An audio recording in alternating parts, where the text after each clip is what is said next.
nous avons un live spécial, voilà, un live qui va parler au cœur, un live qui va parler aux personnes de foi. La thématique de ce soir est très intéressante et très puissante. N'oubliez pas que nous sommes dans la relation consciente, donc le but, c'est vraiment de comprendre la relation et non de la subir. D'accord?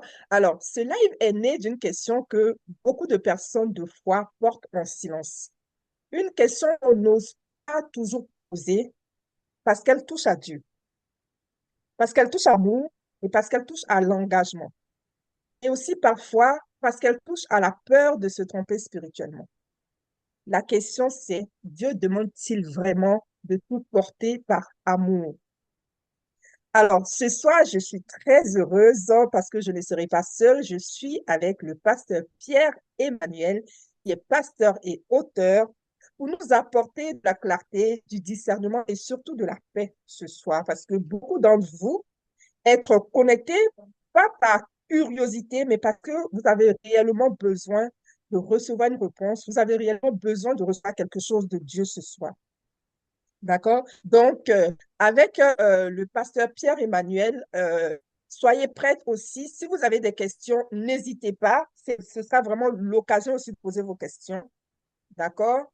Alors, je vais donc présenter mon invité, notre invité de ce soir, que je suis très honorée d'avoir, en tout cas sur cette plateforme. Une personne vraiment avec qui j'ai eu une connexion, mais de façon naturelle, une connexion divine. J'aime beaucoup le pasteur Pierre-Emmanuel par sa simplicité. En fait, franchement, lorsque je vois le pasteur Pierre-Emmanuel, je vois en lui un disciple, un vrai disciple de Christ. Et vraiment. Et la parole nous dit, vous les reconnaîtrez par leurs fruits. Merci beaucoup, pasteur Pierre-Emmanuel, pour cet honneur. Merci d'être avec nous ce soir. Je vais te donner le micro si tu veux peut-être te présenter un peu pour les personnes qui ne te connaissent pas. Voilà, donner l'occasion justement aux personnes de mieux te connaître, mieux te découvrir. Ok, eh bien, bonsoir Maïmouna et bonsoir tout le monde. Merci beaucoup de la présentation qui est flatteuse et à mon avantage. Merci beaucoup. Et c'est un honneur en tout cas d'être là et de pouvoir simplement participer, d'amener voilà, un avis en tout cas en tant que voilà, pasteur depuis une trentaine d'années euh, qui a levé beaucoup de disciples aussi, parce que notre travail a été beaucoup axé sur la formation de disciples. Donc, bien sûr, j'ai eu l'occasion d'avoir du conseil aussi. En tant que pasteur, voilà, tout ce qui est conseil, tous les problèmes de la vie, les problèmes conjugaux, bien sûr, ça nous arrive de conseiller les gens. Donc, on a voilà, une certaine expérience de l'écoute, du conseil en tant que pasteur. J'ai été aussi formé comme coach, etc., à l'Académie Maxwell aussi. Donc j'ai une petite expérience de ce côté-là et je suis auteur aussi de plusieurs livres. Donc voilà, je vais mettre cette expérience, en tout cas, j'ai une solide connaissance de la parole de Dieu parce que j'enseigne la parole de Dieu, je forme des leaders, même des pasteurs aussi. Donc voilà, au travers de tout ça, j'espère pouvoir amener ces outils qui sont là au service de la réussite de cette soirée et du grand sommet de la relation qui arrive très très bientôt. Yes, yes, yes, yes, yes. Merci, merci beaucoup, pasteur Pierre-Emmanuel. Merci. Waouh, 30 ans de ministère. En fait, là, vous voyez le pasteur Pierre-Emmanuel comme ça dans le Zoom, au niveau de la caméra. Je ne sais pas si vous arrivez vraiment à percevoir. Mais lorsque le pasteur Pierre-Emmanuel parle de 30 ans et que vous le voyez, en fait, vous vous dites, il a commencé ça depuis il est né. Parce que, en fait, quand on enlève 30 ans d'âge, dans l'impression d'âge, en tout cas qu'il donne, on se dit, mais c'est impressionnant, c'est waouh. C'est waouh parce il fait vachement jeune. Je connais ton âge, pasteur, mais quand on entend 30 ans de ministère, c'est pas rien. 30 ans, c'est toute une vie. C'est Merci toute une vie. beaucoup. Donc, Donc j'ai aussi une expérience de 38 ans de mariage, donc j'ai forcément un peu plus que... ah ouais, Donc j'ai ah ouais, d'accord. 38 ans de mariage, donc je peux parler aussi que j'ai une expérience de la vie conjugale aussi, hein, avec les difficultés Hmm, qu'il y a aussi. Et voilà, hmm. on a 5 enfants, 6 petits-enfants. Donc voilà. Donc, ça va aider pour l'expérience aussi. Ouais. Yes, yes, yes. Merci, merci. Merci, pasteur Pierre-Emmanuel. Alors, je regarde juste euh, les personnes. Marie-Vianney, est-ce que tu peux répondre dans le WhatsApp, s'il te plaît? Il y a quelqu'un qui n'entend pas. Tu peux juste lui répondre que ça doit être à son niveau. Si elle peut redémarrer peut-être son téléphone. Alors, on va commencer tout de suite. Moi, j'ai une question là. On va Ok. entrer dans le vif du sujet. Euh, Pasteur Pierre-Emmanuel, moi, j'ai vraiment cette question-là qui me trône aussi dans la tête parce que beaucoup de femmes que j'accompagne, beaucoup de femmes de foi que j'accompagne se posent justement cette question-là, ou en tout cas, en cette problématique de se dire, c'est normal en fait que je souffre dans la relation. Voilà, parce que on nous parle de l'amour sacrificiel, on nous parle de supporter, voilà, on nous dit que l'amour supporte tout. Voilà, on nous enseigne ces choses-là à l'église et du coup, ben, quand ça ne va pas, on a l'impression que c'est normal et que c'est un joug que nous devons porter parce que c'est ce que Dieu nous demande. Alors, moi, ma question, c'est, beaucoup de personnes donc se disent, je reste par amour et par obéissance, puisque au final, c'est ce qu'on pense que Dieu nous demande. Alors, comment est-ce que je peux arriver à discerner si ce que je porte en vient vraiment de Dieu ou si ça part en fait d'une confusion intérieure, peut-être des bruits intérieurs que j'emmagasine depuis des années et que finalement, ou alors des blessures intérieures aussi, voilà, de par mon histoire, de par mon vécu, et qui font que peut-être à un moment de mon parcours, eh bien, je suis dans cette confusion entre ce que je porte en moi et ce que Dieu me demande réellement. Donc, comment est-ce qu'on peut discerner à ce niveau-là si ce qu'on porte vient vraiment de Dieu?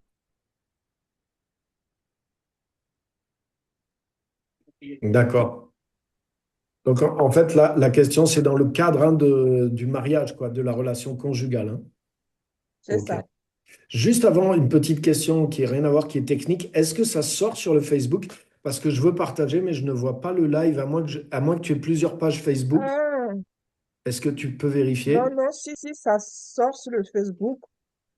Bon, est-ce que je peux te taguer? Ça sort sur le Facebook. Moi, je le vois là. OK. Ben, moi, je suis sur ta Si page et je je vois pas te... le live. C'est bizarre. Ah oui, attends. Est-ce que si je te l'envoie sur le WhatsApp, Oui? tu pourras ensuite le partager peut-être? Envoie-moi le lien Ah, et je... je viens de t'envoyer le lien. En fait, ce qui se passe avec les lives sur Facebook, mais je crois qu'on est amis sur Facebook, mais maintenant ça OK. devrait passer. Est-ce que tu peux vérifier? Ah non, si, si, ça sort sur le Facebook. Je l'ai envoyé sur le WhatsApp. Voilà, je viens de te taguer dessus. D'accord. OK. Donc, c'est bon? Ouais. C'est bon, tu as réussi? Euh, ouais, non, mais là, maintenant, il me... Et non, par WhatsApp, je peux pas vraiment parce qu'il me demande Ah, des d'accord. trucs de sécurité. Ok. Alors, regarde peut-être dans tes notifications, parce que je Sur viens juste de Facebook. te taguer sur le Facebook. Je viens juste de te Ah taguer, oui, donc attends. normalement. Ah, mais moi, je veux Désolé. partager sur ta page. Voilà. Et...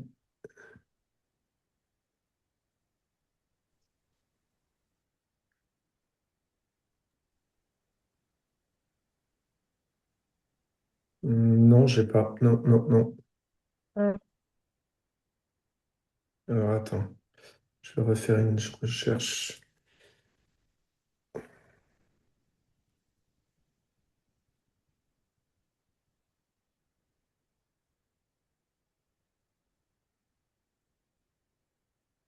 Ah, voilà, je l'ai là. alors, Ouais, c'est bon. c'est bon? Ouais, Ok. ça y est, c'est lancé. Ok, super. Ok. Super. Parfait. Merci. Donc, pour revenir sur ta question, donc dans le cadre voilà, de la relation maritale, conjugale, comment naviguer, comment savoir quand on est dans la souffrance? Est-ce que finalement, là, si je comprends bien la question, est-ce que je suis dans le cadre... En fait, c'est d'une question de discernement. Est-ce que je suis dans un moment où c'est une souffrance euh, légitime, on va dire, et à ce moment-là, peut-être Mhm. trouver comment traverser ce moment difficile, ou alors est-ce que je suis en train d'accepter quelque chose qui n'est pas acceptable, et finalement, en me disant c'est la volonté de Dieu, et je rentre dans une espèce de persévérance que peut-être Dieu me demande pas. C'est ça la question, hein? Exactement. Voilà. Donc, je pense que déjà, une des choses qui va nous aider à discerner, qui pour moi est la première, parce que trop souvent, en tant que chrétien, on veut discerner, mais des fois, on utilise d'abord des outils subjectifs, c'est-à-dire on prie et on veut que Dieu nous parle. Donc, des fois, si je suis écrasé par la souffrance, ça va être difficile de pouvoir bien discerner. Donc, je dirais qu'il faut déjà commencer par des critères objectifs de discernement.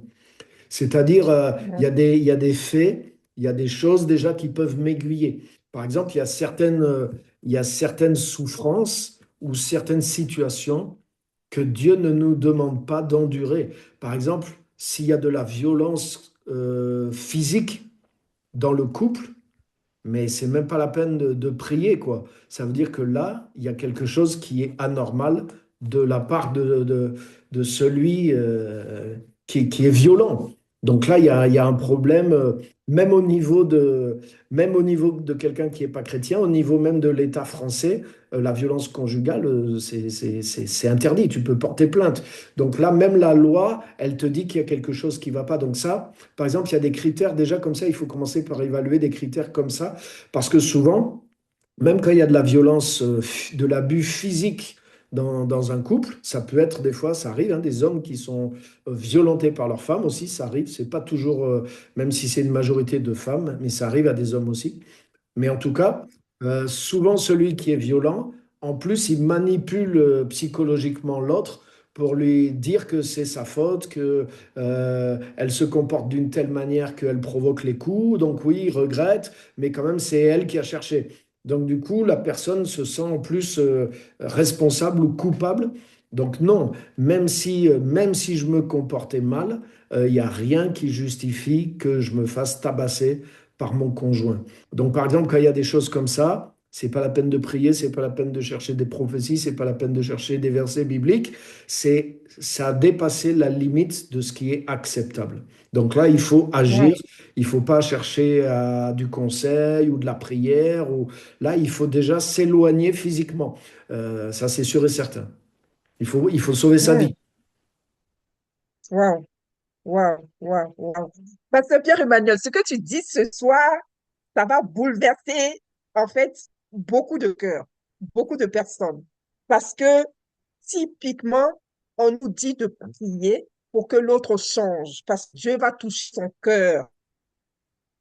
Alors, face à ça, donc on est dans cette attente justement de l'action de Dieu par rapport à cette situation-là, puisque rien n'est impossible à Dieu. Donc, est-ce que tu peux nous expliquer ça un peu encore plus, s'il te plaît, pasteur, parce que du coup, là, en fait, j'ai envie de dire, c'est un peu, et c'est pour ça que j'aime beaucoup le pasteur Pierre Emmanuel, parce que j'ai lu l'un de ses livres, là, je vous assure que, mais en fait, ce que le pasteur Pierre Emmanuel, ce qu'il fait, c'est, on va dire ça, euh, mon combat, mon combat, voilà. Je suis militante. Je suis militante, donc j'adhère. Pasteur Pierre-Emmanuel, ce que tu es en train de nous dire ce soir, c'est pas ce qu'on a Amen. l'habitude Donc d'entendre. déjà, je voudrais vous rassurer, je voudrais vous dire que je suis ce qu'on appelle un fondamentaliste, hein. Je crois profondément dans la Bible. La Bible a transformé ma vie. Je vis dans la sainteté. Je prêche, j'enseigne, j'étudie, je jeûne, je prie.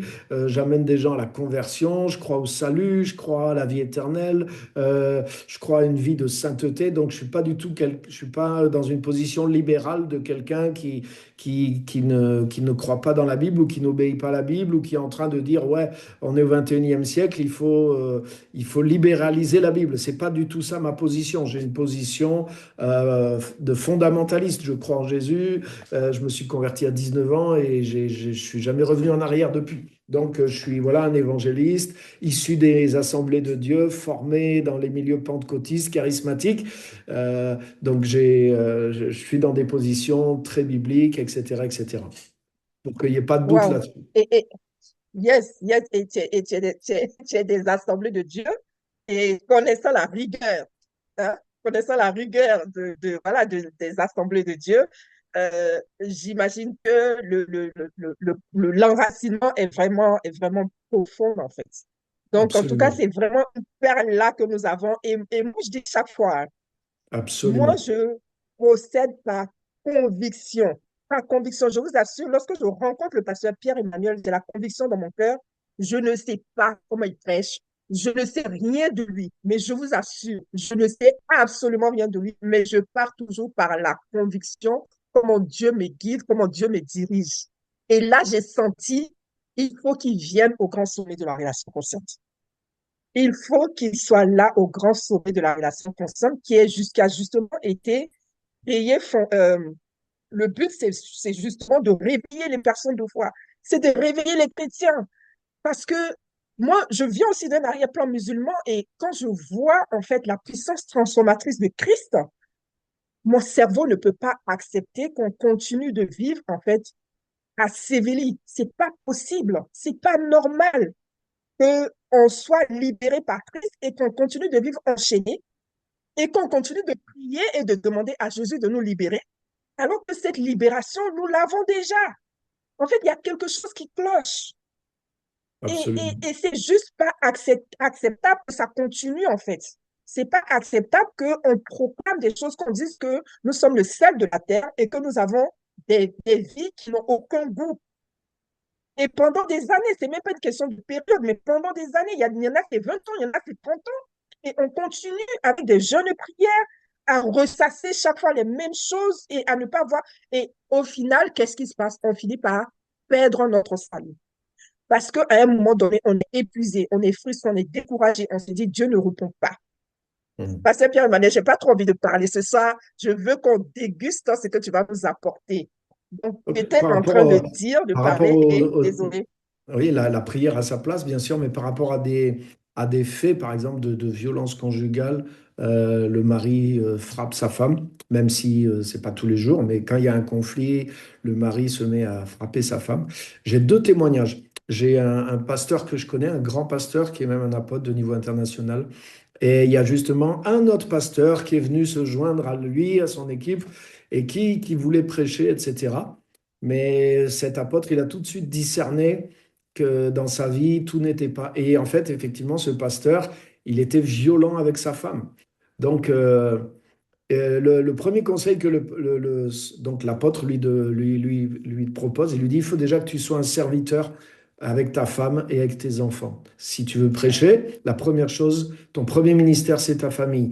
Et le modèle, c'est Christ. Hein. Des fois, on utilise avec abus Christ, l'homme est le chef du foyer comme Christ est l'homme est le chef de la femme comme Christ est le chef de l'Église. Ok, mais le modèle de leadership de Christ, c'est que Christ a été le serviteur. Et c'est écrit, il prend soin de son corps et il le nourrit comme Christ le fait de l'Église.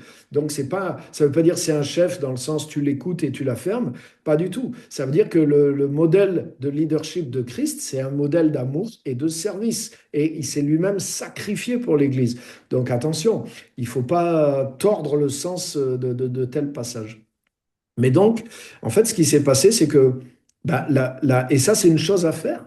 L'épouse, elle s'est plaint au pasteur. Elle lui a dit, oui, je sais, mon mari, il prêchait, nanana, il vous parle de pasteur, mais il y a des problèmes à la maison et mon mari, il arrive que mon mari tape sur moi. Mais le pasteur, tu sais qu'est-ce qu'il a fait? Le pasteur, il a été directement là-bas. Il a voulu voir le mari et il lui a dit, quoi? Tu frappes sur ta femme? Et, euh, et il l'a recadré et il lui a dit, plus jamais ça doit se reproduire. Et il l'a recadré. Et, euh, et il s'est passé que quelques temps après, ça s'est reproduit.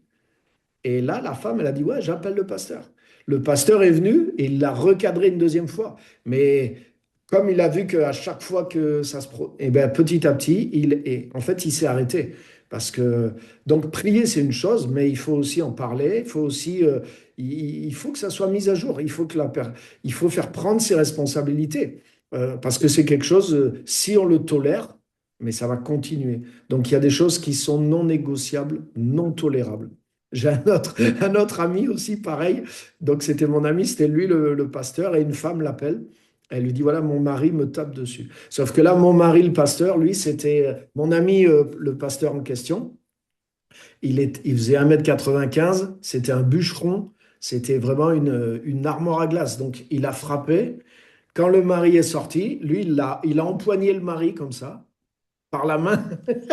Et il lui a dit, écoute, tu frappes ta femme. Il lui a dit, si jamais tu recommences, c'est à moi que tu vas avoir affaire. Donc, il l'a carrément Wow. menacé physiquement. Mais il m'a Wow. dit, plus jamais le gars a touché sa femme. Plus jamais le gars a fait. Wow. Donc ça, c'est normal. Tu vois, la Bible dit, Hmm. si ton frère a péché, essaye de régler le problème avec lui. Mais s'il t'écoute Hmm. pas, ben, il faut que ça se sache dans l'Église. Quelqu'un peut pas être chrétien et taper sur sa Hmm. femme et que la femme, elle espère que c'est juste par la prière qu'il va changer. Non, non. Hmm.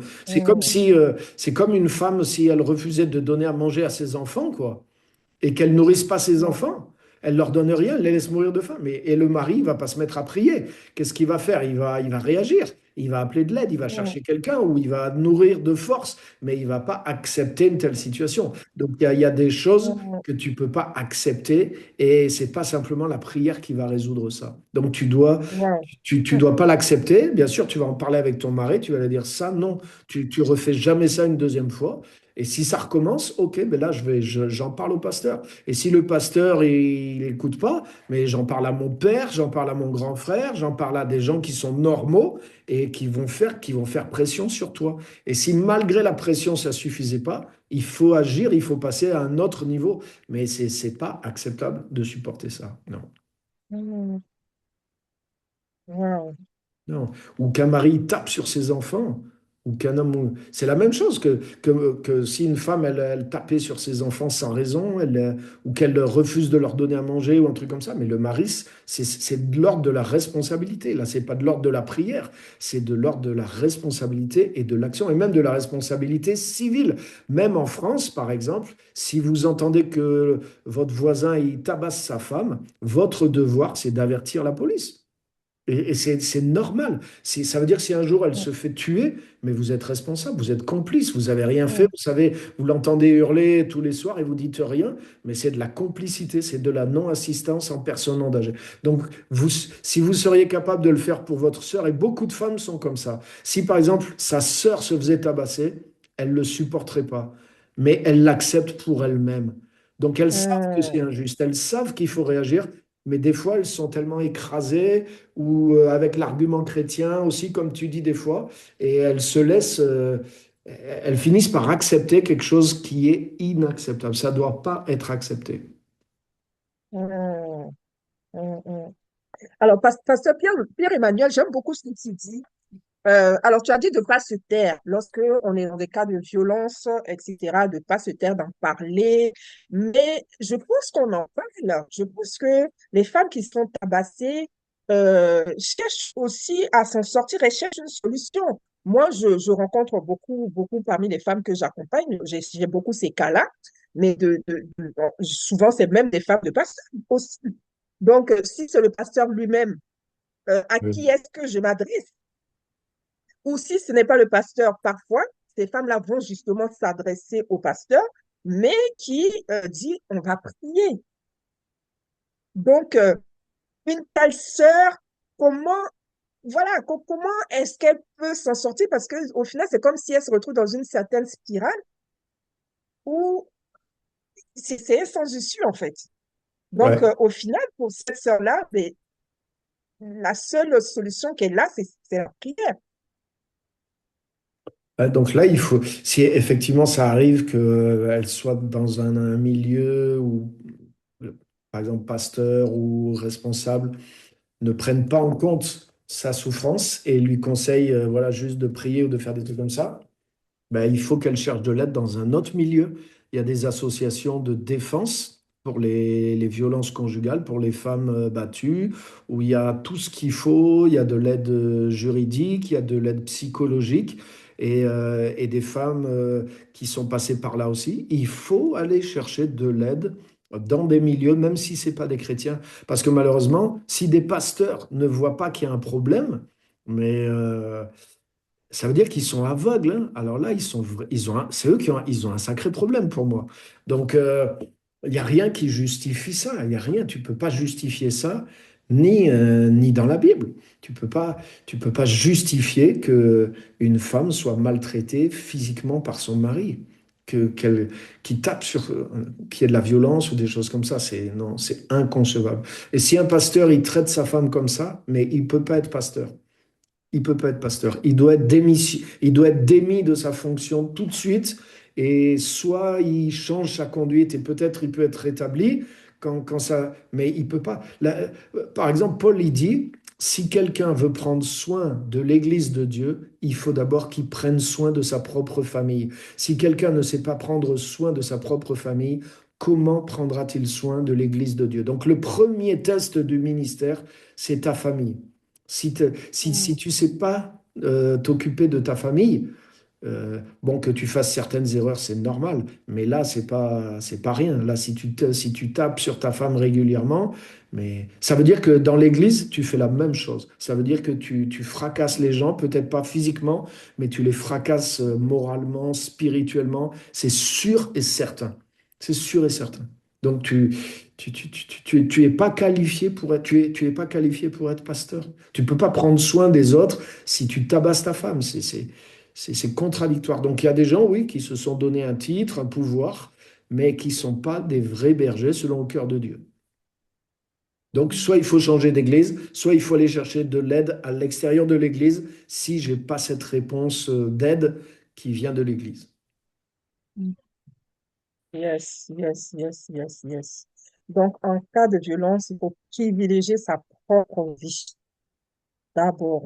Wow, Ah oui. wow. Super, super. En tout cas, merci, merci, pasteur, pour tous ces éclaircissements-là. Alors, on entend souvent dire aussi qu'il faut porter sa croix. D'accord? Donc, il faut porter sa croix et du coup, voilà, ça nous emmène aussi parfois dans des situations compliquées où ça ne va pas justement dans la relation. Et puis, ben, on continue de supporter, on continue de subir et on continue de prier et on attend justement que Dieu change la personne en face de nous. Là où parfois, Dieu est en train de nous interpeller pour que nous changions nous-mêmes. Parfois, le changement, c'est nous-mêmes, c'est à l'intérieur de nous, parce que justement, moi, ça, en tout cas, ça a été mon cas, où, voilà, j'avais mes propres blessures, mes propres peurs, mes propres doutes, mes propres insécurités que j'ai donc ramenées dans ma relation de couple. Et au final, pour moi, ce que je voyais, c'était que mon partenaire qui devait changer. Là où c'est moi-même qui avait besoin, en fait, de transformation en premier. Alors, qu'est-ce que tu peux dire justement par rapport à ça aujourd'hui, pasteur, pour justement emmener chacun à se responsabiliser et à sortir en fait de cette attente du changement de l'autre qui n'arrivera peut-être jamais parce qu'au final, que moi, je ne change pas, si je continue de faire les mêmes choses, j'aurai toujours le même résultat. Donc, l'autre en face de moi, eh bien, il n'y a aucune raison pour que si moi, je suis toujours la même personne. Alors, voilà, qu'est-ce que tu peux nous dire par rapport à ça? Parce qu'on nous dit de porter, que chaque fois, il faut porter sa croix. Donc, on supporte et on se dit, mais ça, c'est ma croix. Donc, voilà, je continue de la porter. Et un jour, Dieu va changer l'autre. Mhm. Donc là, on est dans un autre cas de figure, on est d'accord, hein? Là, on est dans le cas de Yes. figure, on va dire, d'une relation conjugale à peu près normale, en tout cas, normale, hein, où il n'y a pas un abus physique ou moral, où il n'y a pas. Voilà, mais simplement, on a des attentes Conflictuel. vis-à-vis de Hmm. l'autre, on n'est pas content. On va dire qu'on est des disputes ou des choses de couple qui sont un peu normales, quoi, qui sont acceptables, disons, hein. On n'est pas dans le même cas de Hmm. figure de tout à l'heure de violence ou de choses graves. On est d'accord, hein? Yes. Voilà. Donc là, je dirais une des premières choses, c'est que des fois, il y a beaucoup de gens qui rentrent dans le mariage avec, et même de chrétiens, avec des attentes qui sont fausses. Donc ça provoque de la frustration. Je m'explique. Pour moi, la meilleure explication, elle est dans la Genèse. Au début, Adam est tout seul, hein, vous connaissez l'histoire. Et Adam a une relation avec Dieu. Adam a du travail dans le jardin d'Éden. Et c'est pas Adam qui dit à Dieu, je me sens seul. C'est Dieu qui dit, il n'est pas bon que l'homme soit seul. Voilà, je vais lui faire une aide semblable à lui. Mais Adam a déjà trouvé sa satisfaction, il a sa source en Dieu, dans sa relation avec Dieu. Il a un appel, il a une vocation, il a un travail, il cultive le jardin d'Éden dans la présence de Dieu. Donc il est épanoui spirituellement, il est épanoui personnellement dans son travail. Et c'est même Dieu qui vient lui donner une aide semblable à lui. Et ça, c'est super important. Parce que des fois, il y a des personnes qui arrivent dans le mariage qui ont comme une immaturité. Elles ont pas, elles ne trouvent pas leur bonheur dans la présence de Dieu, dans leur relation avec Dieu, ni elles n'ont pas trouvé le but de leur vie, qu'est-ce qu'elles vont faire de leur vie, etc. Donc elles pensent que le mariage va leur donner l'identité, la source de bonheur, la source de joie. Et c'est vrai qu'il y a beaucoup de pays aussi, beaucoup d'endroits dans le monde où même les femmes aussi, elles sont dépendantes aussi un peu économiquement en plus, des fois de l'homme. Donc du coup, des fois, elles se mettent dans une position complètement de dépendance, pas simplement économique, mais affective, spirituelle. Donc elles demandent que l'homme les rende heureux, quoi. L'homme va devenir, le mari va devenir la source de tout.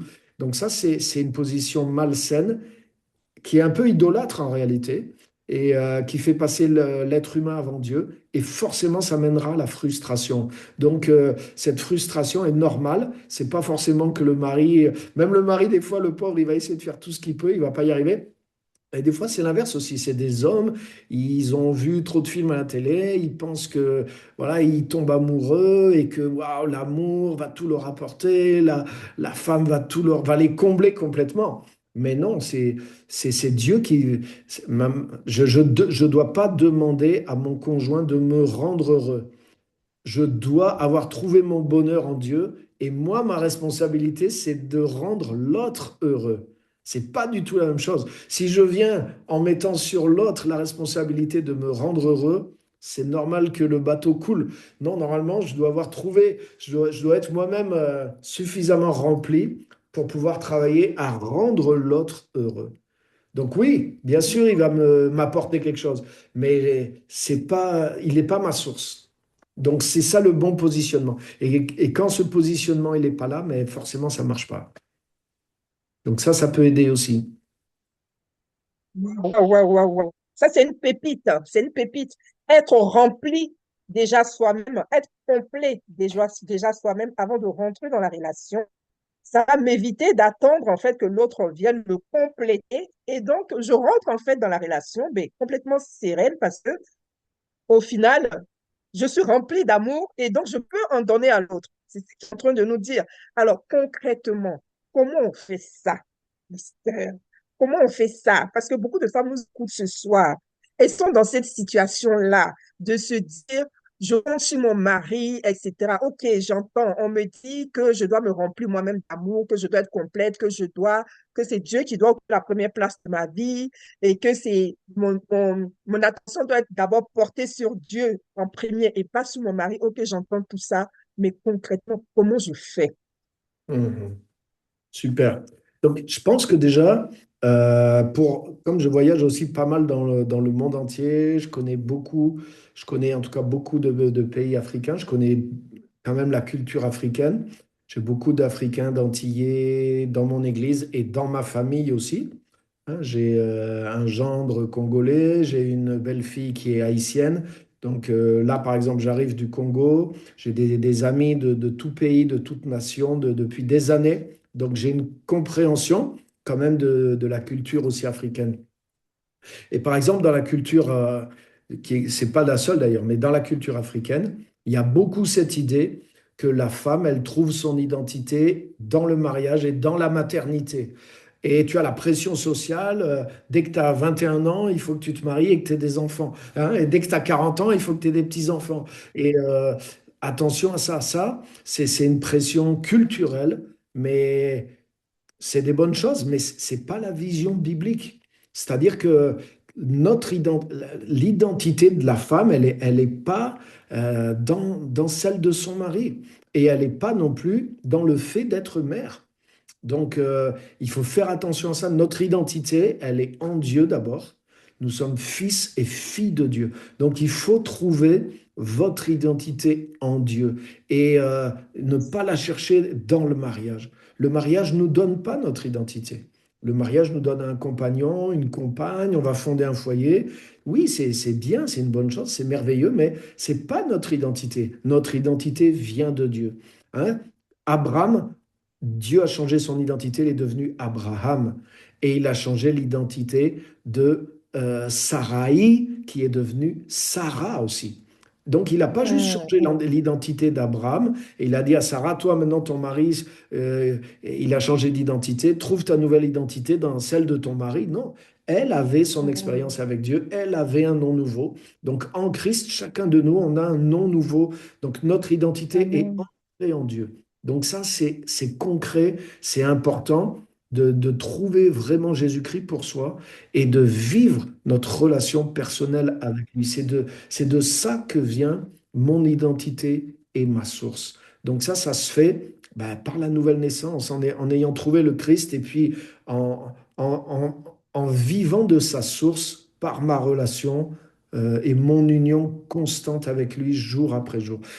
Di- c'est vrai qu'on dit facilement, ouais, Dieu doit être à la première place, mais c'est pas un slogan, c'est une réalité. C'est une réalité. Il est ma première relation, il est ma première source, ma paix intérieure, ma joie vient de l'union avec lui, de sa parole, etc. Et mon identité, et elle vient de ça, elle est nourrie par ça. Donc ça, c'est hyper important pour une femme. Sinon, mais forcément, vous allez être perdu. Ou des fois, des fois où, ouais, ça crée du conflit. Ouais. L'identité n'est pas dans le fait d'être marié, ni dans le fait d'avoir des enfants. Aujourd'hui, tous mes enfants sont plus chez moi. Donc, si mon identité, c'était juste d'être... et des fois, les femmes, surtout les femmes, ça leur fait ça. Quand les enfants sont sortis, elles ont l'impression qu'elles sont plus rien, quoi. Pourquoi? Parce que toute leur identité était là-dedans. Non. Et du coup, des fois, elles se mêlent maintenant, elles continuent d'être la mère de leur fille une fois qu'elle est mariée et elles se mêlent des affaires du couple et elles mettent la pagaille en fait. Alors que, pourquoi? Parce qu'elles ne sont pas satisfaites, elles veulent continuer de gérer leur fille, par exemple, ou leur fils, alors qu'ils sont des adultes. Parce que son rôle de mère, c'est devenu son identité. Non, ton identité, c'est fille de Dieu. Et puis, tu as un appel, tu as une vocation, tu as quelque chose à faire dans le monde. Donc oui, ça peut être, tu peux être appelé à plein temps à la vocation maternelle pendant que tes enfants sont là, mais c'est pas ta seule vocation. Et une fois que tes enfants vont avoir quitté la maison, mais tu auras du temps pour ta vocation. Donc ça, c'est important de trouver notre but et notre identité en Dieu, dans la volonté de Dieu, et pas dans notre mari, le mariage et nos enfants. Mhm. Wow, wow. Alors, non, c'est très intéressant là ce soir. Wow, wow. Est-ce que vous avez des questions? Vous qui Ouais, êtes super. connectés, si vous avez des questions, n'hésitez pas. Prenez la Alors, il y a parole le ou numéro dans le d'urgence. chat par écrit même. Ouais. Yes, dans le chat. Alors, il y a le numéro d'urgence là que une sœur a Et je- partagé, numéro d'urgence de violence conjugale. N'hésitez pas à le noter. Ça peut être pour vous, ça peut être aussi pour une personne. Donc, ayez ce numéro-là sur vous. D'accord? On ne sait jamais. On ne sait jamais. Il faut savoir que lorsque on est dans ces situations de violence, parfois, on ne peut pas se prendre soi-même en charge, donc on a besoin d'aide. C'est en général les autres qui viennent vraiment à notre secours. Donc, vous pouvez être cette autre personne-là. Donc, notez le numéro. C'est vraiment important.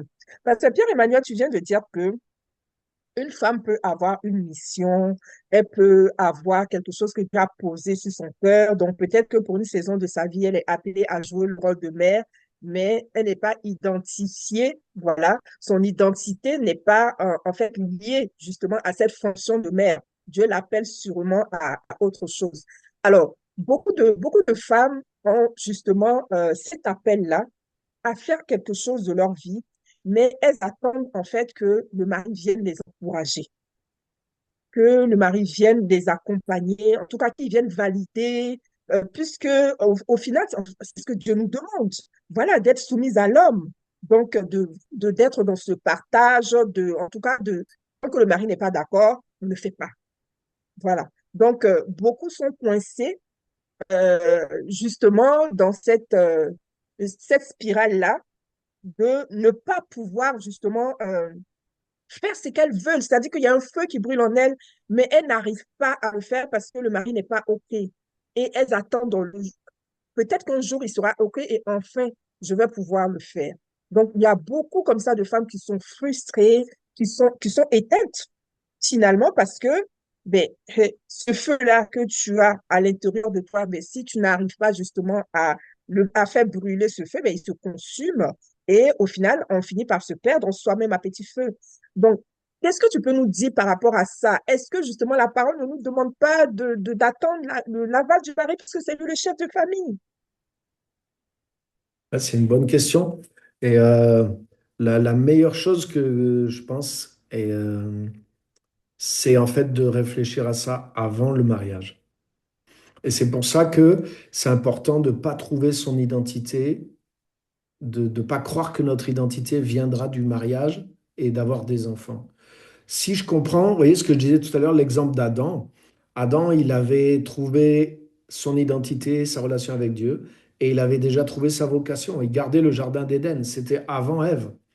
Donc, je pense que ça, c'est deux points importants. C'est-à-dire que il vaut mieux attendre, homme ou femme, si c'est possible, bien sûr. Tout dépend. Des fois, on découvre Dieu, on est déjà dans le mariage. Donc ça, c'est un autre cas de figure.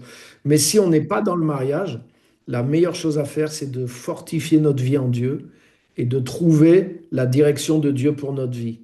Et à partir de là, quand je vais choisir mon conjoint, je vais le choisir à partir de ces critères. Moi, c'est la première chose que j'ai fait. J'étais célibataire. Je savais, bon, j'avais trouvé Dieu, j'étais à fond en Dieu, mais je savais aussi que Dieu m'appelait pour être pasteur, même missionnaire. Je pensais partir vivre, même par la foi, dans des conditions même difficiles s'il le fallait, en mission. Et donc, la première chose que j'ai dit à ma future femme, quand je me suis rapproché d'elle, je lui ai dit, voilà, en tout cas, euh, j'ai des sentiments pour toi, mais moi, ma vie, ça va être ça. Peut-être je vais vivre dans un village au fin fond de l'Afrique et ça ne sera pas l'argent et les belles voitures. Donc ça veut dire, si elle m'avait dit non pour ça, je leur ai dit, bah, c'est que c'est pas toi alors. Parce que moi, mon appel, c'est ça. Et elle était d'accord pour ça. Donc là, les choses sont posées dès le début. Si après, elle commençait à me dire, ah oui, mais non, moi, je veux pas cette vie-là, je lui dis, ah non, je suis désolé. Les choses étaient claires depuis le début. Donc maintenant, si toi, tu veux pas le faire, tu veux pas le faire, mais moi, je vais le faire en tout cas, parce que je t'ai pas menti, je t'ai pas trompé sur les choses. Donc ça, je pense que c'est hyper important de. C'est pour ça qu'il faut le. Il y a une quête personnelle avant le mariage et qui va permettre de faire le bon choix du bon conjoint par rapport au plan de Dieu pour notre vie. Wow. Hmm. En tout cas, ce soir, on est bien nourris. On est vraiment bien nourris. Est-ce qu'il y a des questions, mes sœurs? Posez vos questions, c'est le moment. Je vais faire une petite pause pour parler de justement de la conférence là que nous sommes en train de préparer. Est-ce que vous voyez là ce que le pasteur Pierre-Emmanuel est en train de vous partager là ce soir? Ce sont des sujets que nous allons approfondir, que nous allons aborder encore plus lors du sommet, lors du grand sommet de la relation consciente. Alors, je sais qu'il y a encore des personnes qui attendent pour prendre leur place au dernier moment. Sachez que le dernier moment, c'est maintenant. De toute façon, il reste que 10 places pour le tarif de prévente là, à 49 euros. Bientôt, ça passe à 79 euros à partir de mardi. D'accord? Donc, c'est maintenant ou ou 79 euros. Voilà. Donc, prenez vos places. Vraiment, si tu nous écoutes et que ce qu'on est en train de dire touche ton cœur, si ça te parle, prends ta place et rejoins-nous. Si tu es en Afrique, en Martinique, en Guadeloupe, aux États-Unis, au Canada, peu importe où tu es, prends ton billet en ligne. Prends ton billet en ligne. Arrête de subir la vie. Est-ce que vous avez entendu, je suis sûre que beaucoup d'entre vous ce soir, ce que le pasteur Pierre-Emmanuel vient de dire, beaucoup d'entre vous ce soir, c'est la première fois que vous entendez un pasteur être aussi clair sur ce sujet-là. Je suis sûre que c'est la première fois que vous entendez un pasteur être aussi clair sur ce sujet. En général, voilà, on va essayer de surfer un peu, bon, parce qu'il faut quand même, voilà, il faut faire attention. On parle quand même de l'Église, d'accord? Donc, voilà, on est des protecteurs, en fait, hein, d'accord? On protège même Dieu. On protège même Dieu. Là, ce que nous sommes en train d'entendre ce soir-là, si vous vous inscrivez pour le grand sommet, vous allez entendre encore des révélations, des écailles qui vont tomber des yeux, comme nous dit la parole. Donc, je ne sais pas ce que tu attends encore, mon frère ou ma soeur. Prends ton billet. D'accord? Donc, est-ce que quelqu'un peut partager justement le lien là dans le live et aussi sur le Facebook pour que les personnes qui sont encore dans l'hésitation prennent leur place? On va partager aussi le, le, le process pour prendre le billet à partir de l'Afrique. Donc, prenez vos places, s'il vous plaît. Prenez vos places. Venez, venez, venez à la connaissance. Qui sort s'en sort. Ça, c'est mon nouveau slogan. Qui sort s'en sort. Si tu veux t'en sortir, sors de chez toi. Sors de chez toi. Depuis des années, tu es chez toi, devant ton canapé, tu parles avec ta télé, avec ta télécommande, tout ce qui est dans la maison, tu connais tout par cœur. Qu'est-ce qui a changé? Sors de chez toi, va entendre, va découvrir, va la découverte, va à la conquête, va apprendre. Il y a des personnes que Dieu a mandatées justement pour apporter des révélations. Vous savez, Dieu, en fait, lorsque Dieu donne des missions, il cible, hein, il sait, hein. Il y a des personnes qui sont vraiment, que Dieu a choisies pour apporter des déclics. Il y a des personnes que Dieu a choisies pour aller contre le courant. Il y a des personnes dont le message vont bouleverser, des personnes dont le message vont choquer, des personnes dont le message vont révéler. Il y a des personnes dont le message vont restaurer. En fait, Dieu a prévu pour chacun, pour chacune de nous et pour les saisons de nos vies, des personnes avec lesquelles nous devons être connectés pour arriver au prochain niveau où il nous attend. Et quand moi j'entends parfois des personnes qui disent que Dieu ne répond pas à ma prière, moi je dis c'est pas vrai. C'est pas vrai. C'est juste que la réponse que tu attends toi de Dieu, tu ne l'as pas reçue de cette façon-là dont tu l'attendais. Dieu, il répond toujours. Parfois, on attend la réponse finale, mais Dieu te donne juste le prochain pas à faire. Juste le prochain pas. Et tout à l'heure, le pasteur Pierre-Emmanuel a bien dit, lorsque je suis dans la confusion, lorsque j'ai beaucoup de bruit à l'intérieur de moi, dans ma tête, en fait, c'est difficile de percevoir la voix de Dieu. Et si tu étais dans cette situation-là et que, justement, le sommet était l'occasion pour toi d'entendre quelque chose pour te débloquer, débloquer ta situation, pour t'ouvrir l'esprit. Alors, vraiment, je vous encourage à nous rejoindre. Je vous encourage vraiment. N'hésitez pas si vous avez des questions, s'il vous plaît, messieurs. D'accord? Alors, Pasteur Pierre-Emmanuel, j'aime beaucoup ce que tu as partagé.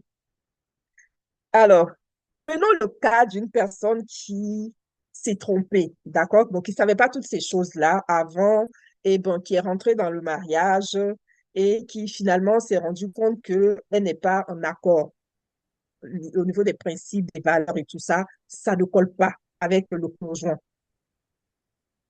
Qu'est-ce que tu conseillerais? Est-ce que et on se rend compte que le conjoint, il ne veut pas changer. Qu'est-ce que tu conseillerais? Est-ce que, parce que je me suis trompée dès le départ, donc ben, je corrige. Donc voilà, je pars, je divorce. Ou alors, est-ce que je sais de faire un travail sur moi? Est-ce que je demande à Dieu? Enfin, qu'est-ce que je fais dans cette situation? Et alors, c'est vrai que c'est des situations qui arrivent. Parce que même ça peut être, voilà, je suis allé trop vite pour le choix de mon conjoint, ou ça peut être aussi, je me convertis, j'étais déjà dans le mariage ou dans un couple Mm, avec des enfants depuis mm, longtemps. Et là, je découvre le Seigneur et mon conjoint, lui, ne marche pas avec Dieu. Donc, ça mm, devient difficile parce que j'ai des nouveaux projets, il y a des nouvelles choses et forcément, ça tiraille des deux côtés. Donc là, bien sûr, euh, voilà, si c'est pas il n'y a pas de situation extrême hein, de violence ou d'abus, mais c'est juste mm, on n'est plus tellement dans la même projet de vie, on n'est pas en accord, on n'a plus les mêmes. Donc là, il faut trouver oui, là, il faut de la sagesse. Bien sûr, mm, on va prier pour la conversion de l'autre ou pour que l'autre nous donne de la liberté, etc. Donc il y a toute cette part qui joue. Si en mm, plus on a une famille et des enfants et qu'on aime notre famille, des fois c'est ce qui se passe. Les conjoints s'aiment vraiment, mais maintenant le Seigneur est là et il y a des nouveaux objectifs aussi. Donc la personne, elle aime son mari ou sa femme, mais l'autre n'est pas chrétien, donc l'autre ne comprend pas ses buts, etc., etc. Mais il y a toujours l'amour quand même. Donc là, mm, euh, il va falloir trouver de la sagesse parce que sinon, si je suis trop extrême au niveau de ma foi, je vais, je risque de faire exploser complètement ma famille. Et c'est pas, quelque part, c'est pas ce que je veux au fond de moi. Et c'est pas forcément, et c'est pas non plus la volonté du Seigneur aussi. Donc, il faut que je trouve un terrain avec un peu de compromis. Non pas dans le sens, mm, je vais pas renier ma foi, mais je vais peut-être pas pouvoir faire tout ce que je veux en tant que chrétien et chrétienne. Et négliger complètement mon mari, etc., etc. Donc, mm, il faut de la sagesse et il faut faire attention aussi de mm, ne pas être trop religieux des fois aussi. Des fois, il y en a, ils sont convertis et ils comprennent même pas que leur mari, de temps en temps, il a envie le dimanche de faire autre chose, d'aller en famille. Et l'épouse, elle dit, ah non, moi je vais à l'église tous les dimanches. Elle va pas sacrifier même quelques dimanches dans l'année pour aller visiter la famille ou louper un culte. Non, il faut de la sagesse. Tu vois, même si tu loupes 4 cultes par an, tu vas survivre. Tu vois, ça, c'est la religiosité. C'est pas du tout de la sagesse divine. Par contre, si ton mari t'interdit d'aller à aucun culte, là, par contre, non, tu vas résister, tu vas dire non. Et là, tu as raison. Donc, tu vois, il faut trouver cet équilibre-là. Et puis mm, surtout, je pense il faut éviter le truc. La Bible dit, soyez soumise à vos maris, et ça veut dire j'obéis à tout ce qu'ils me demandent sans réfléchir. C'est sûr que c'est pas ça que ça veut dire. Ça, c'est un extrême qu'il faut éviter. Et l'autre extrême aussi, ben, c'est d'être dans une telle rigidité religieuse que je fais aucun compromis. Je suis même plus dans l'amour finalement. Je suis que dans ah ouais, mais c'est un idiot, il comprend rien, il est endurci. Et puis finalement, je vais me comporter comme un pharisien au lieu d'aimer, au lieu de prendre soin. Et c'est pour ça que la Bible dit, par exemple, que si le mari, il est fermé à la parole, mais gagnez-le, mais sans parole, par votre conduite. Donc, moi, par exemple, je vais vous donner un exemple très précis. On avait une année, on a une dame qui est venue, donc elle était dans le mariage depuis des années, mais elle était dans une dépression extrêmement profonde. Elle était sous un traitement psychiatrique très lourd. Et quand elle est venue à Jésus, elle a été libérée, elle a été guérie. mm, Mais par contre, son mari était opposé parce que elle était à fond, c'est normal, ça se comprend. Elle venait de vivre un grand miracle, donc elle venait à toutes les réunions, mm, tous les dimanches, en semaine, nanani, nanana. Et donc elle était guérie, elle était transformée, elle a retrouvé la vraie vie, la joie. Donc son mari voyait ça, mais son mari lui a dit, t'es dans une secte. Et son mari voulait rien savoir. Et en fait, en discutant un jour avec elle, elle parle carrément de relations sexuelles. Et en fait, elle dit que bah, quand elle était en dépression, tout ça, elle n'arrivait plus du tout. Donc, ça faisait des années qu'ils n'avaient plus de relations sexuelles avec son mari. Et puis, elle dit, mais même maintenant, je me sens mieux, mais ouais, ça me dégoûte. Mon mari, il n'est pas chrétien. Peut-être je vais attraper des démons parce que tu vois, il y a des doctrines aussi. Tu vois? Voilà, on entend des doctrines si les démons se refilent par la sexualité. Donc, elle se disait, mon mari, lui, boit de l'alcool. Donc, son mari, c'était pas un pervers, hein, mais c'était un non-chrétien, quoi. Donc, bon, il allait au foot, il buvait un peu d'alcool, mais voilà, il n'était pas non plus un sataniste, hein. Mais elle avait peur que. Donc, c'était zéro relation sexuelle. Et là, on l'a dit non, on l'a dit, mais non, tu es guéri, reprends une vie conjugale avec ton mari, prends plaisir, aime-le. Et on a prié pour elle, et en fait, elle a retrouvé sa sexualité, et du coup, elle a Mm, repris des relations sexuelles avec son mari. Mais là, j'ai mm. demandé après un rendez-vous avec son mari, mais j'étais le meilleur ami du monde de son mari après. Wow, Tu vois? wow, Et son mari, il est venu à l'église, il a accepté la prière, il était ouvert, quoi. Parce que sa femme n'était wow. pas, tu vois? Donc, c'est un exemple aussi. Des Mm, fois, c'est pas la spiritualité, c'est la religiosité. Et des fois, on veut mm, être un pharisien avec un. Donc, on finit d'indisposer le cœur de notre conjoint à la foi, finalement, mm, parce qu'on est plus mm, dans le rituel. Ouais, je dois faire ci, je dois faire ça. Donc, attention à ça aussi. Attention mm, aussi au truc que je vois souvent, la femme, son mari n'est pas chrétien, et elle vient se confier au pasteur qui est un homme, et elle lui raconte à quel point son mari est méchant, et quand elle rentre chez elle, ah oui, mais le pasteur, lui, me comprend, et puis le mari il se rend compte que le pasteur, il est au courant de toute sa vie, même de ce qui se passe dans la mm, chambre, tu vois. Donc ça, il faut pas faire ça non plus. Ça, c'est une erreur. Et votre mari, mais mm, forcément, ça va encore plus lui dire, ton pasteur, j'ai pas envie de le voir, tu vois. Et il le sent comme un rival, il le sent comme quelqu'un qui rentre dans sa vie mm, privée. Donc non, non, non, non, non, il faut pas faire ça.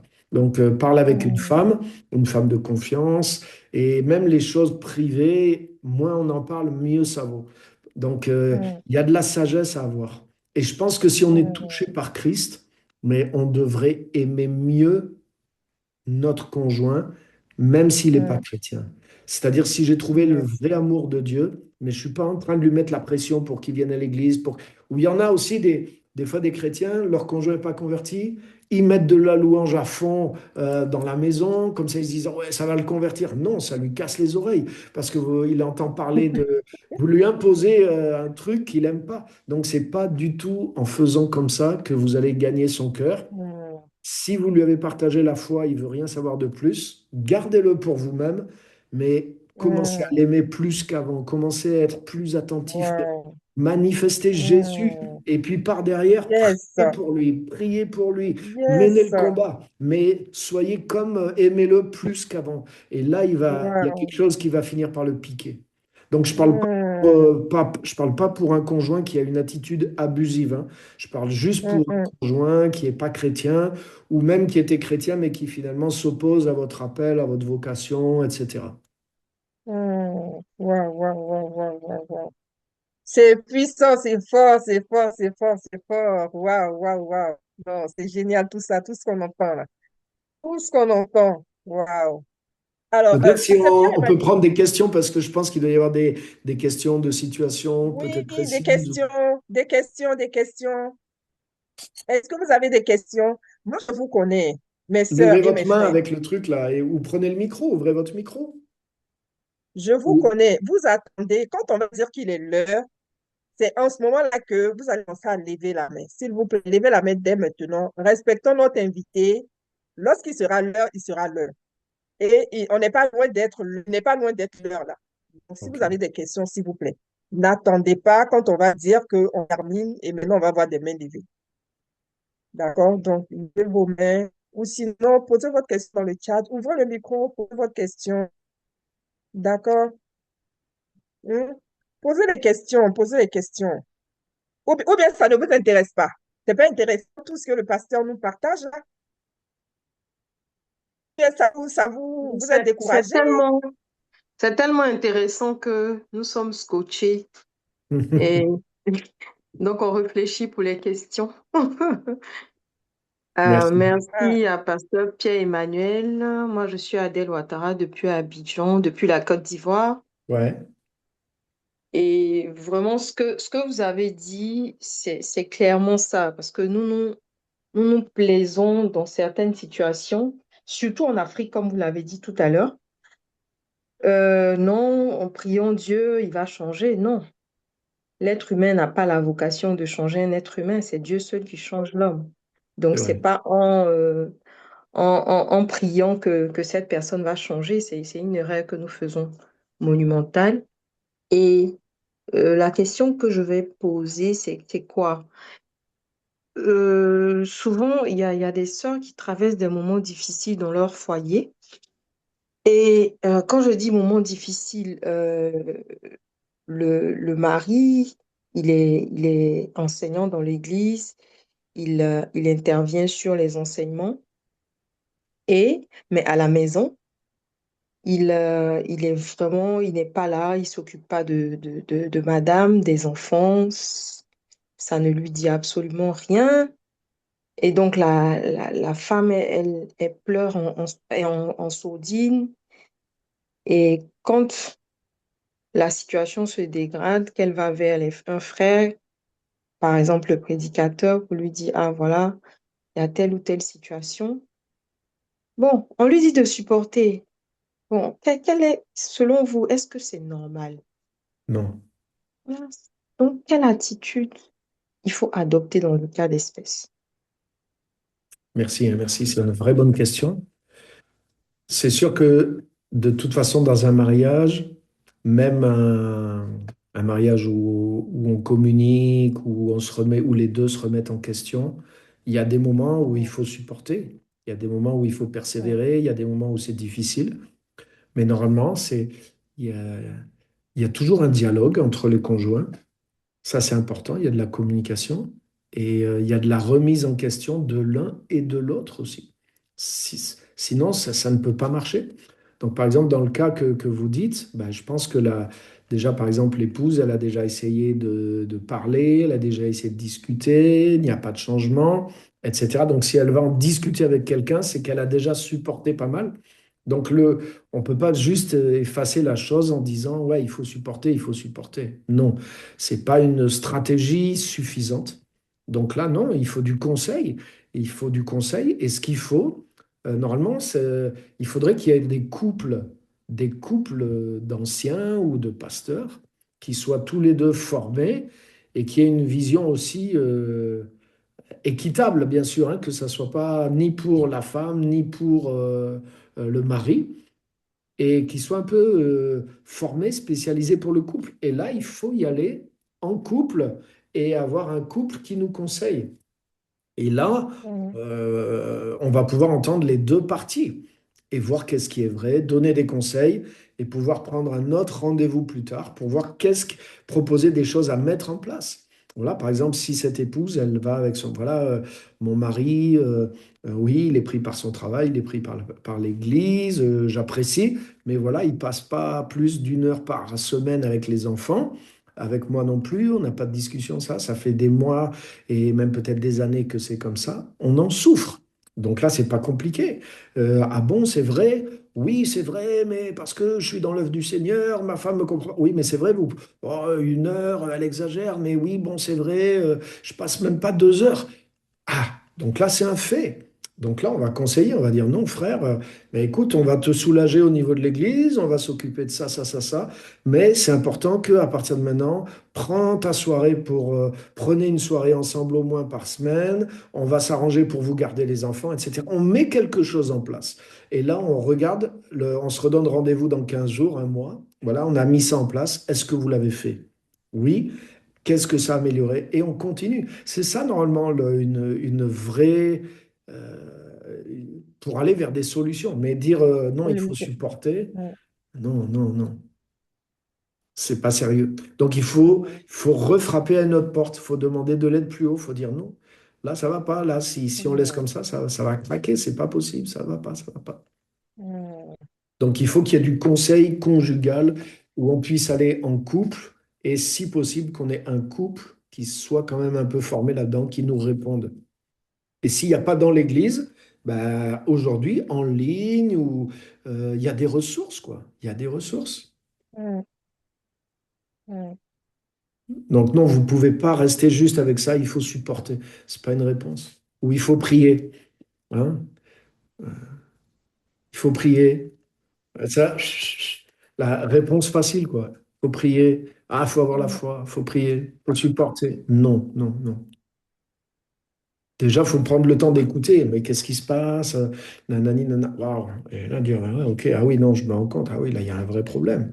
Il faut faire quelque chose. Comment on peut vous aider? Qu'est-ce qu'on peut mettre en place? Et si on ne sait pas faire, ben écoutez, voilà, je vous mets en relation avec, je connais des pasteurs qui sont spécialisés, ou en tout cas qui ont un vrai ministère pour d'aide au couple. Contactez-les de ma part, prenez rendez-vous. Voilà, ça, c'est déjà plus sérieux comme réponse. mm. Yes, yes, yes. Merci, pasteur. Alors, Merci beaucoup. mm, alors, est-ce qu'il y a une autre question? Alors, Pasteur Pierre-Emmanuel, tu es aussi auteur et l'un de tes livres que j'aime beaucoup, c'est Religion détox. Religion détox, Ouais. parce que voilà, en plus le thème parle de lui-même. Le titre, pardon, il parle de lui-même, Religion détox. Qu'est-ce qui t'a poussé à écrire ce livre-là? Yes, le voilà. Et celui-là, alors lui, il est un peu flouté. Ouais, c'est le Mm, tout dernier. Ce qui m'a vraiment poussé à écrire ce livre, c'est que ça fait 40 ans que je suis devenu chrétien. Et j'étais pas du tout chrétien, moi, hein, avant de me convertir à Jésus. Et quand je me suis converti à Jésus, j'étais pas du tout. C'est que après que j'ai découvert les églises évangéliques, en fait. Donc j'ai vécu à peu près une année ma vie chrétienne sans connaître d'église. Et ensuite, j'ai découvert l'église évangélique. Et puis, j'ai fait, voilà, donc 39 ans dans l'église évangélique, et dont une trentaine d'années en tant que pasteur. J'ai lu des centaines et des centaines de livres. J'ai beaucoup cherché la parole, la présence de Dieu. Donc, j'ai vraiment creusé. Je ne suis pas resté juste au minimum, et je continue toujours de creuser. Et en fait, j'ai découvert qu'il y a beaucoup de choses qu'on pratique dans nos églises qui sont de la religiosité parce qu'il nous manque des choses clés sur la révélation de Christ. Et en fait, on pratique des choses, on se fatigue des fois inutilement, alors qu'on pourrait, ce qu'on recherche, on pourrait le trouver simplement en réalisant que Jésus l'a déjà fait pour nous, ou nous l'a déjà donné, ou simplement en croyant, en se positionnant d'une autre façon, on peut le vivre gratuitement. Il y a beaucoup de choses sur lesquelles on travaille, alors que c'est des choses que Dieu nous a données. En fait, on fait beaucoup, des fois, ce qu'on critique chez les catholiques sur certains points, mais nous, on reproduit la même chose, sauf que c'est sur des points différents. Mais on ne s'en rend pas compte et on se croit supérieur à eux. Mais en réalité, on a mm, des aveuglements aussi. Donc, ce livre, c'est un peu ça. C'est le fruit de. Moi, j'ai mis des fois des années à découvrir des choses, et je me suis dit, mais en fait, mais on m'avait appris ça, mais en fait, c'est pas juste, c'est pas tout à fait exact. Et à cause de ça, j'ai tourné en rond pendant des années pour rien, alors que ce que je recherchais, je pouvais l'avoir facilement, sauf que je suis passé par les efforts personnels, la mm, contrition, et j'ai essayé par moi-même et j'y suis pas arrivé. Finalement, j'ai découvert qu'en Christ, mais dans la parole, j'ai découvert, mais en fait, non, c'est faux ce qu'on m'a dit. Donc, ce livre, il répond à ces choses-là, et il nous ramène à je dirais, à être centré sur l'œuvre de Christ, à découvrir plus mm, profondément l'œuvre de Christ, sa mort, sa résurrection, son ascension, l'union avec lui, le don de l'Esprit, la libération du péché, de la vieille nature, accomplie par l'œuvre de Jésus, etc., qui nous met dans une abondance spirituelle, en fait. Euh, et donc, ça libère beaucoup, et ça nous aide à vivre cette intimité avec Dieu qu'on a des fois cherché par toutes sortes de techniques charismatiques, mais qui sont pas celles qui nous sont révélées dans la parole. Donc, c'est ça le but de ce livre. mm. Ouais, ouais. Alors, je viens de mettre le lien, donc le lien Amazon, hein. Je viens de mettre le lien Amazon dans le chat. Ok. Je vous invite à vous en procurer. c'est vraiment une pépite ce livre-là. Franchement, allez-y, allez-y. Vous me connaissez, vous savez que je recommande très, très, très rarement des livres, très rarement. Donc, quand je recommande, c'est vraiment que ça m'a percuté. Mais vraiment, vraiment. Et avec l'esprit que j'ai quand un livre me percute, c'est que vraiment, il y a quelque chose. Voilà, il y a quelque chose. Donc, vraiment, achetez ce livre-là et lisez-le. Et lisez-le. Hmm. J'en Lisez-le. aurai avec moi au sommet. J'en ai un autre aussi En plus, il y en aura. qui s'appelle, on le voit mal là encore, parce que c'est flou, La loi de Oui, l'échange. la loi de l'échange. Waouh. Ça s'appelle La loi de l'échange. Et c'est vraiment un livre qui parle de ça aussi, sur les relations, voilà, on le voit un peu mieux. Et ouais, il peut vraiment vous aider aussi. Donc c'est un livre qui est, voilà, je dirais de sagesse biblique un petit peu, et qui aide à comprendre beaucoup de choses. Justement, des fois, il y a un rapport inégal. En fait, ce livre montre que tout ce qui existe dans la vie humaine est basé sur des échanges. Et quand tu comprends ça, tu te fais pas avoir. Voilà. Donc ça traite des relations, ça traite la valeur de soi aussi, l'image de soi, etc., etc. Par exemple, ce qu'on est en train de Yes. dire, par exemple, pourquoi beaucoup de femmes, par exemple, ça peut arriver à des hommes aussi, mais ça arrive à des hommes aussi, ils acceptent ce qui n'est pas acceptable, c'est souvent lié à une image d'eux-mêmes qui est en dessous de la réalité. C'est-à-dire, ils ne voient pas leur valeur. Donc, ils acceptent d'être traités à une valeur inférieure. Ah, merci dans le chat, on voit les livres qui apparaissent.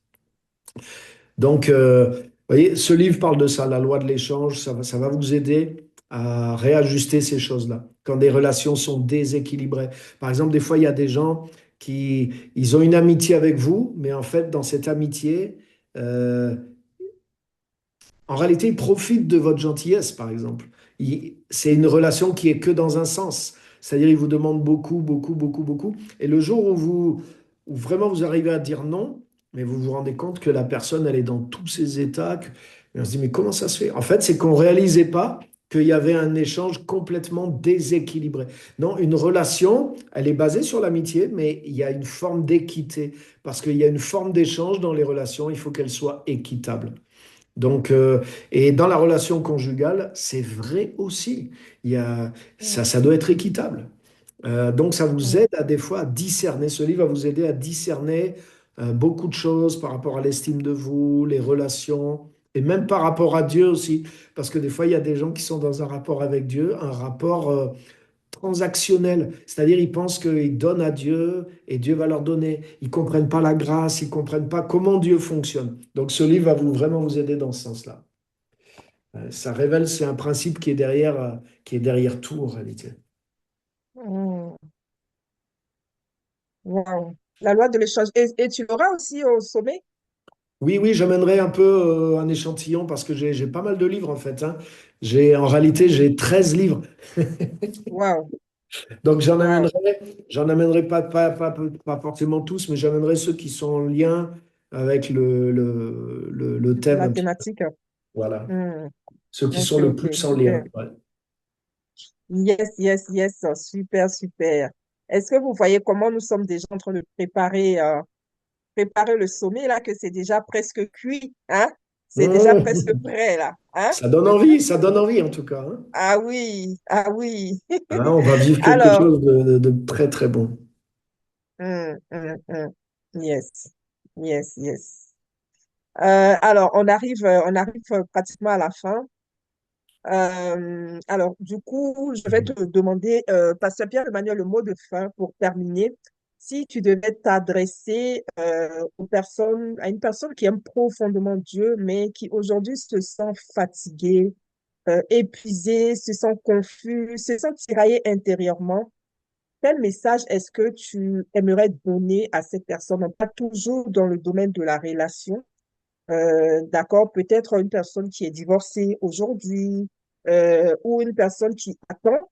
justement de rencontrer l'âme sœur et qui attend depuis des années, mais qui ne voit rien, qui commence à se poser des questions, mais Seigneur, à quand mon tour? Ou une personne qui est dans la relation de couple, mais pour qui c'est vraiment compliqué, qui ne comprend pas et qui se dit, mais pourtant, je suis pas méchante, pourtant, je fais des efforts, pourtant, j'essaie d'être une bonne femme, mais pourquoi il ne me voit pas? Pourquoi il me diminue constamment? Pourquoi il me rabaisse constamment? Pourquoi il ne reconnaît pas ce que je fais? Pourquoi il ne voit pas ma valeur? D'accord? Qu'est-ce que tu pourrais dire justement à ces femmes-là aujourd'hui? Et en quoi, en même temps pour toi, une journée comme le grand sommet de la relation consciente peut être un espace justement pour déposer tout ça et pour recevoir et retrouver de la clarté et de la... Super. Merci beaucoup. Ben, le mot de la fin, je dirais, c'est parce que ça nous arrive tous, pour une raison ou pour une autre, mais dans les cas que tu as cités, on arrive à un moment où on ne peut plus continuer et on a épuisé tout ce qu'on savait, mais on n'a pas trouvé la solution à notre problème. Donc, je voudrais vous dire, premièrement, c'est pas que le problème est insoluble. Non, il y a des solutions. Deuxièmement, je voudrais vous dire, c'est pas que Dieu ne peut pas vous sortir de la situation. Le problème n'est pas plus grand que Dieu, ça c'est sûr.